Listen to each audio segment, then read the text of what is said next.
بسم الله الرحمن الرحيم وإلهكم إله واحد لا إله إلا هو الرحمن الرحيم شهد الله أنه لا إله إلا هو والملائكة وأولو العلم قائما بالقسط لا إله إلا هو العزيز الحكيم تبارك الذي له ملك السماوات والأرض وما بينهما وعنده علم الساعة وإليه ترجعون. بسم الله الرحمن الرحيم. إن الحمد لله تعالى نحمده ونستعينه ونستغفره ونعوذ بالله من شرور أنفسنا ومن سيئات أعمالنا.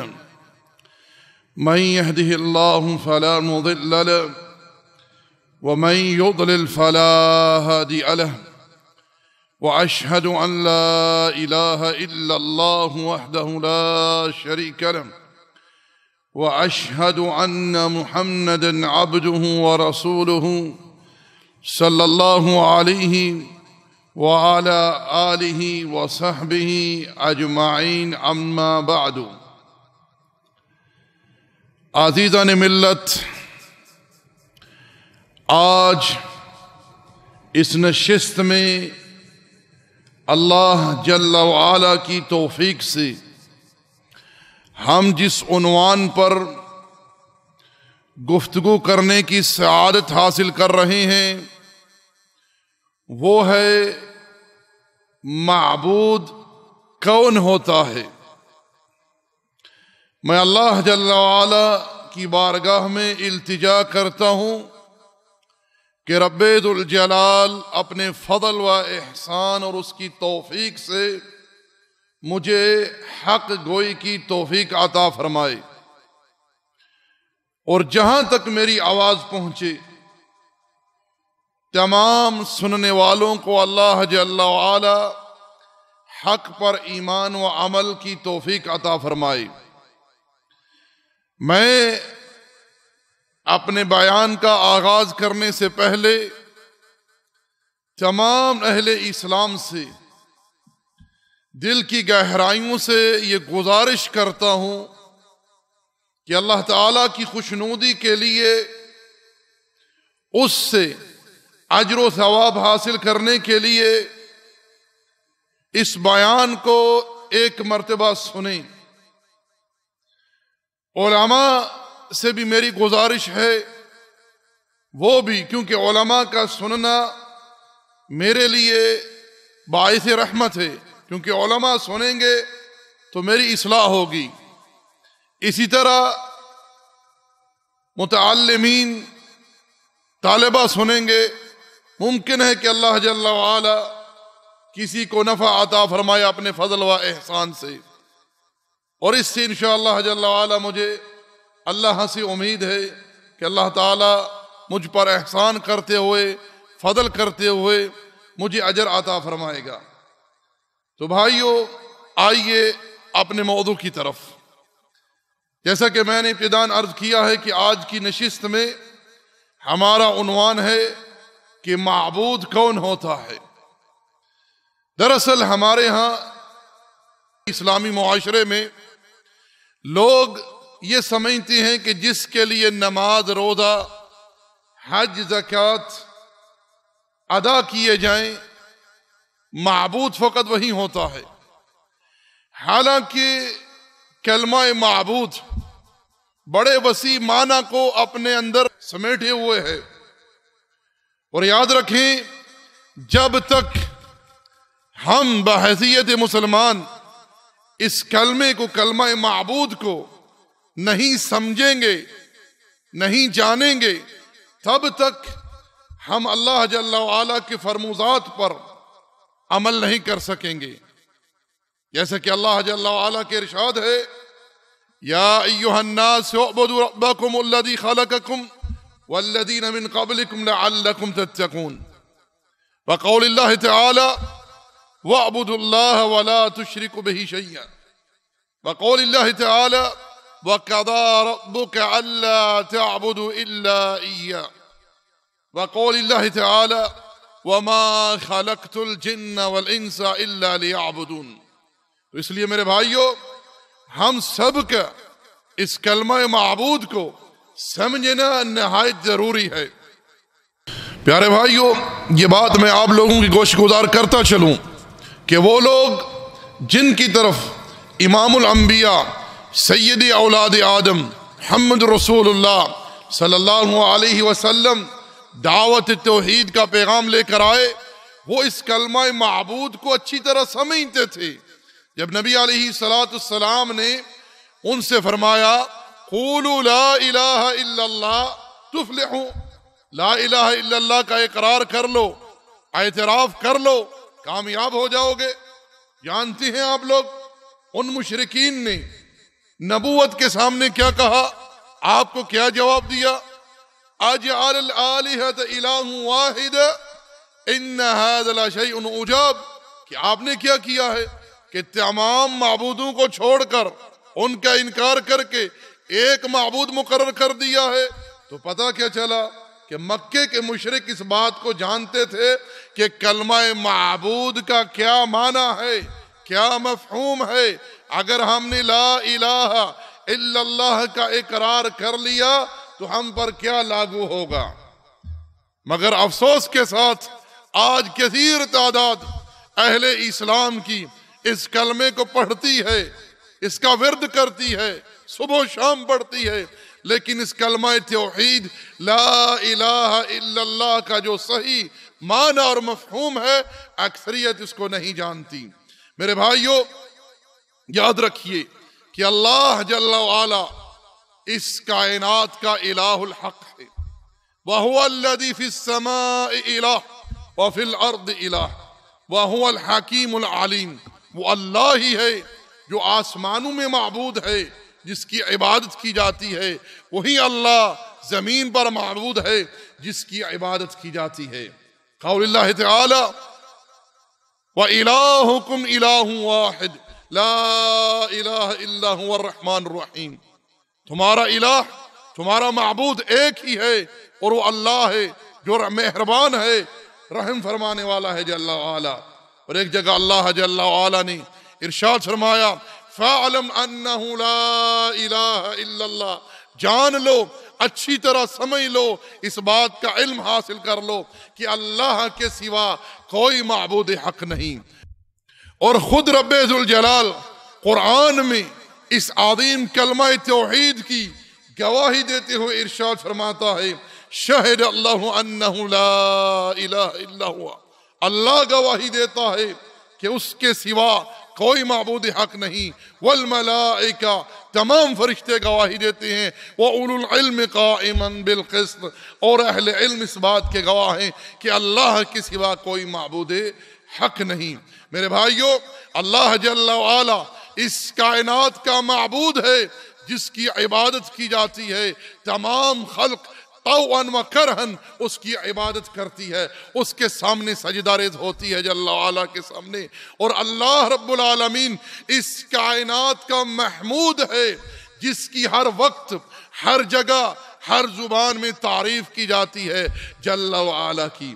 میرے بھائیو، معبود وہ ہوتا ہے، معبود وہ ہوتا ہے جس کے سامنے قیام کیا جائے، جس کے سامنے رکوع کیا جائے، جس کے سامنے سجدہ کیا جائے، جس کے لیے طواف کیا جائے، جس کا ذکر کثرت سے کیا جائے، کیونکہ رب ذوالجلال ارشاد فرماتا ہے فَاذْكُرُونِي أَذْكُرُكُمْ، تم مجھے یاد کرو میں تمہیں یاد کروں گا۔ معبود وہ ہوتا ہے جس کے لیے نظر دی جائے، معبود وہ ہوتا ہے جس کے لیے ذبح کیا جائے، معبود وہ ہوتا ہے جس کے لیے قربانی دی جائے، کیونکہ قرآن ان تمام چیزوں پر گواہ ہے۔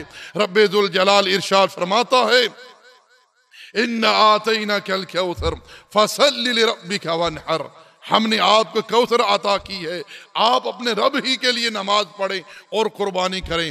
اور ایک جگہ اللہ جل وعلا نے امام الانبیاء محمد رسول اللہ صلی اللہ علیہ وسلم کو حکم دیتے ہوئے ارشاد فرمایا، قل ان صلاتي ونسكي ومحياي ومماتي لله رب العالمین لا شریک له بذلك امرت وانا اول المسلمین۔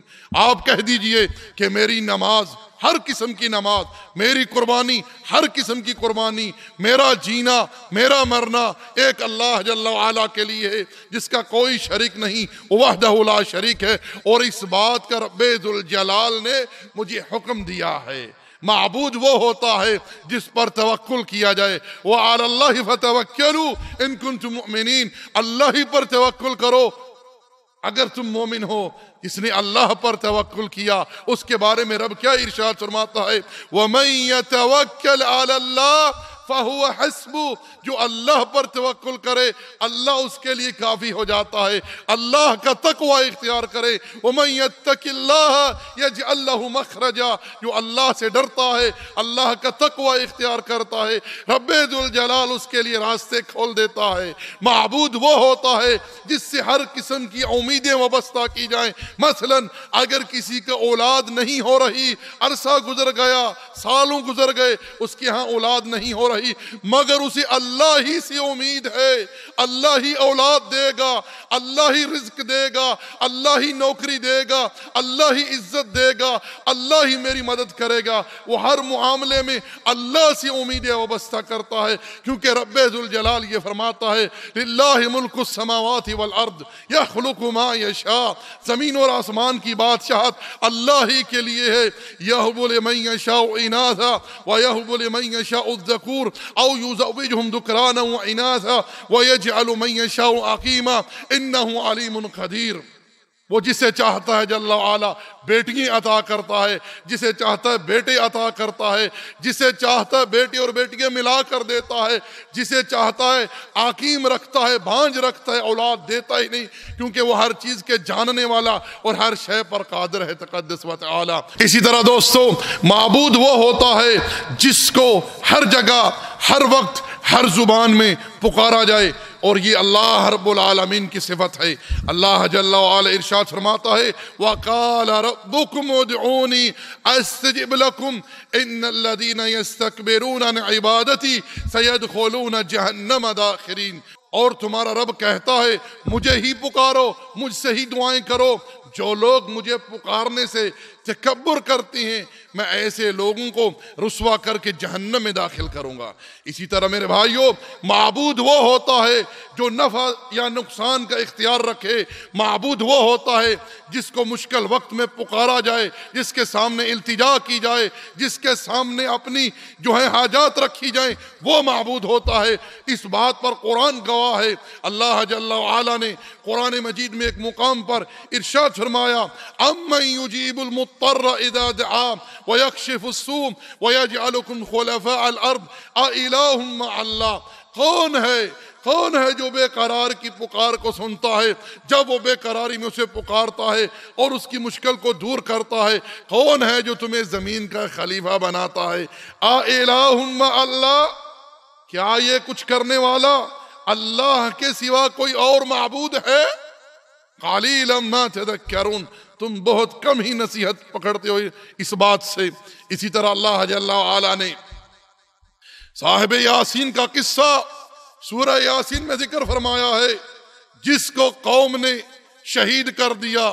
اس کا جرم کیا تھا؟ اس کا جرم یہ تھا کہ اس نے قوم کو یہ کہا اتبعوا المرسلین، ان رسولوں کی بات مان لو۔ اس کا جرم یہ تھا وہ اللہ کی توحید پر ایمان لایا۔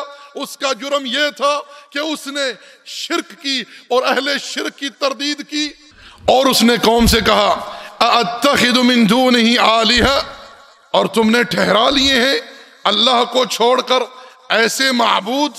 یہاں آلہہ الہ کی جمع ہے، اور یہاں استفہام انکاری ہے، اس میں زجر ہے، ڈانٹ ہے۔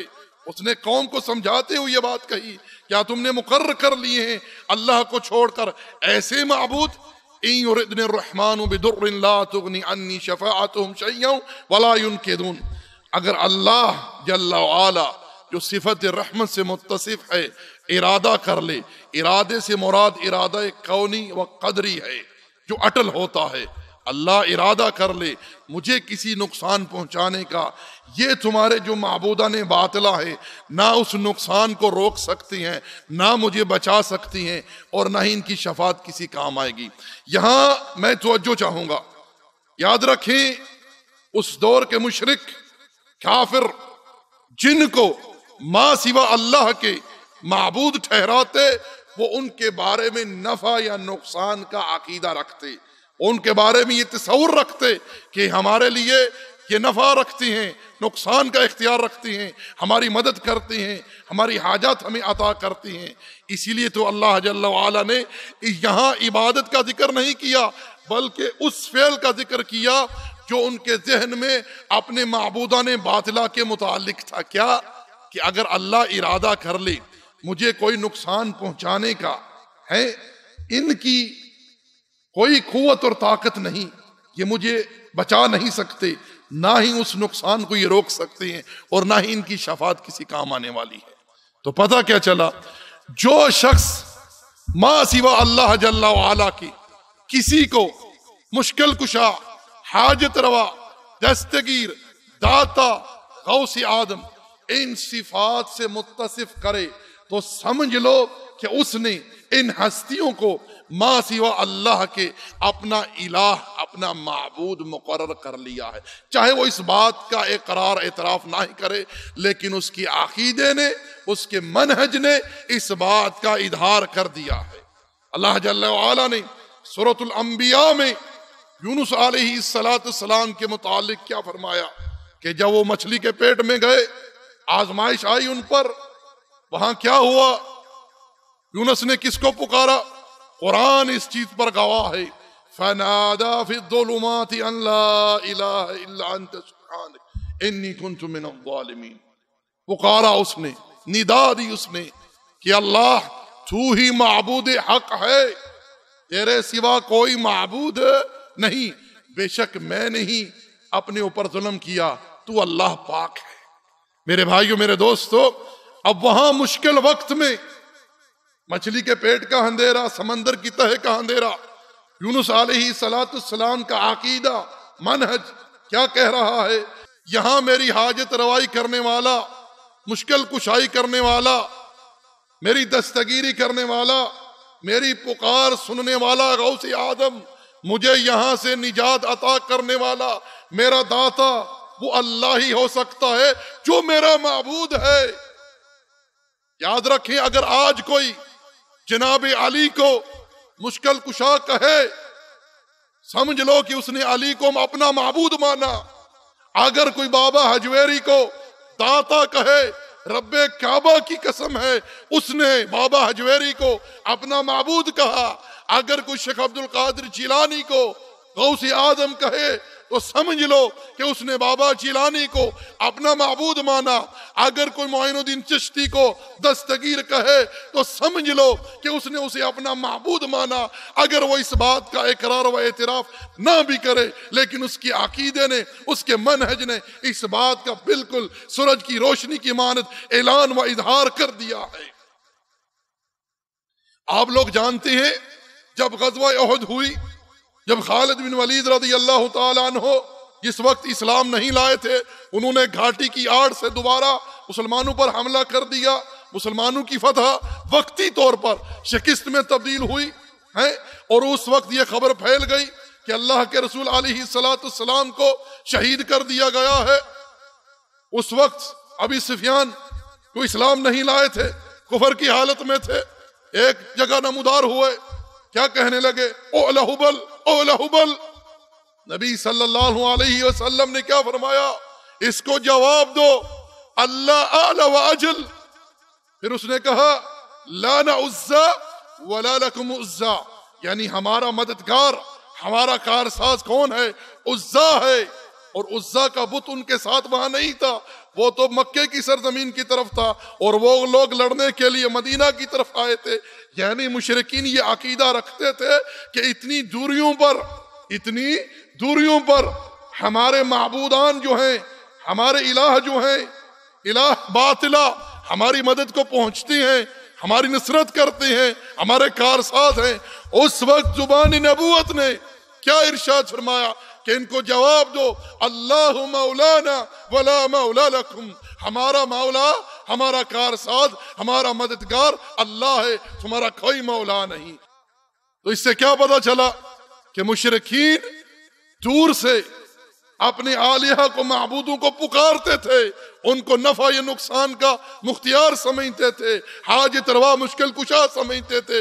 اسی وجہ سے قرآن نے اس حقیقت کو کھولا ہے اور بتلایا ہے کہ جو ما سوا اللہ جل وعلا کے کسی ہستی کو مشکل کشا جو مشکلوں کو حل کرنے والا، حاجت روا جو کسی کی حاجت روائی کرنے والا، دستگیر جو وقت پر مدد کرنے والا، غوث آدم سب سے بڑا سننے والا، داتا خلق کو عطا کرنے والا، یہ صفات کسی مخلوق کو دے، سمجھ لو کہ اس نے اسے اپنا الہ، اپنا معبود مقرر کر لیا ہے، اور اس کے کرنے سے اس کی عقیدہ توحید پر ایسی زد پڑے گی کہ وہ شرک کی وادی میں جا گرے گا۔ اور آخر میں میرے بھائیوں، ان باتوں کو بخوبی اچھی طرح سمجھ لیں کہ معبود وہ ہوتا ہے جس کے لیے ہر قسم کی ظاہری پوشیدہ تمام عبادات کو جہرن و سرن، اقوالا و عملا، ہر قسم کی عبادت کو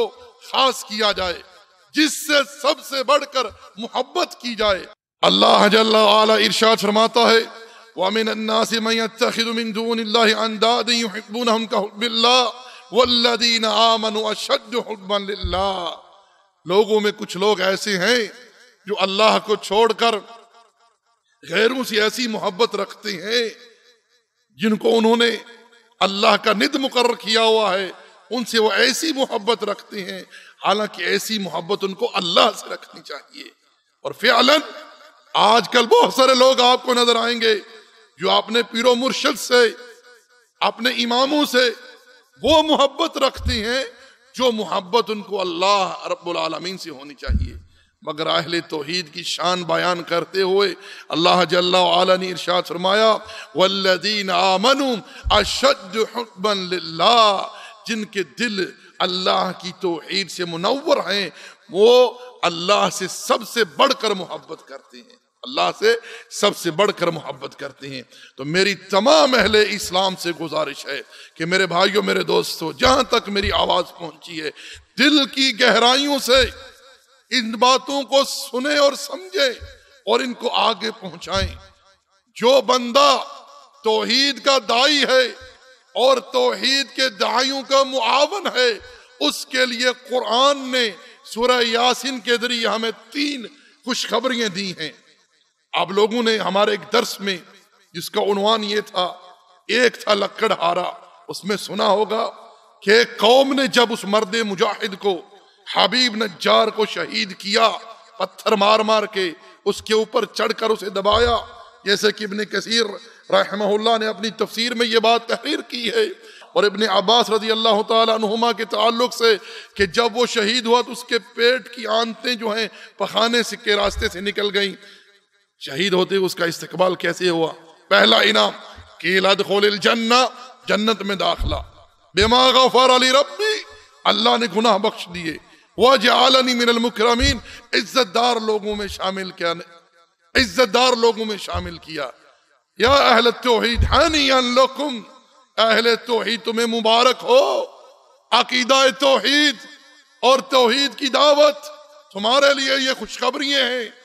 اگر توحید کی دعوت دیتے ہوئے شہادت نصیب ہو گئی تو جنت میں داخلہ ہے، عزت دار لوگوں میں شامل ہو جاؤ گے اور اللہ سارے گناہ بخش دے گا جل وعلا، مجرد دعوت توحید کی تائید کرنے سے، توحید کو اپنانے سے۔ اسی پر اکتفا کرتے ہیں۔ اللہ جل وعلا سے دعا ہے کہ رب ذوالجلال ہم سب کو توحید کا فہم عطا فرمائے، توحید کی تحقیق عطا فرمائے۔ اللہ جب تک ہمیں زندہ رکھے خالص توحید پر رکھے، اور جب موت دے تو ہماری زبانوں سے کلمہ توحید جاری و ساری ہو۔ وما علینا الا البلاغ، وصلی اللہ علی نبینا محمد وعلی آلہ وصحبہ اجمعین۔